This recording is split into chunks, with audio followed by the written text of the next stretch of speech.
So much has been taken from you, from this town, from God-fearing people. To understand Jebediah Crone, you can't just hear about the What man. has he left? You have to hear the man himself. The abattoir is from the French word which means slaughterhouse or to strike down.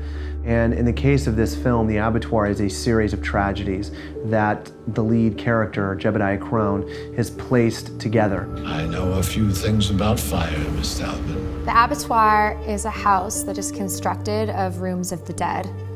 And as the film goes on, we learn that Jebediah Crone is building this house for a very sinister purpose. The abattoir was built physically from our amazing production designer, Jen Spence, who obviously is from the Insidious films and Paranormal Activity. You know, her and I sat together and we tried to figure out some interesting scenarios spanning numerous decades, even centuries, and just took momentary crimes of those decades and centuries. These are all solved murders. Cases of people taking out their loved ones and then themselves. Essentially a movie about this man that's building a haunted house.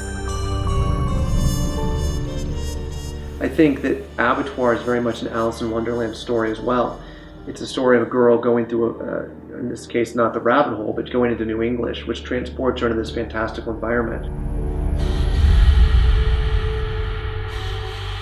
When I read it, I thought it was different from things I had done before. We have struggled and been stolen from, denied ourselves and been left empty. What kind of intrigued me about the premise was I wanted to make a haunted house movie, but I wanted my own unique spin on it. He wanted it to be something different and not the standard gruesome horror films that you've seen him do in the past, but something that's artistic and never been done before. It's modern, but it has something that harks back to the noir movies that we love, that we all know.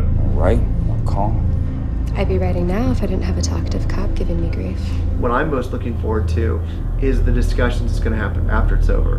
What will people compare it to? Will they get all the innuendos and subtleties? It's not an easy movie to digest. It's going to take conversation. And that conversation is, I think, why I go to the movies in the first place. His blood is on your hands. The only family you have.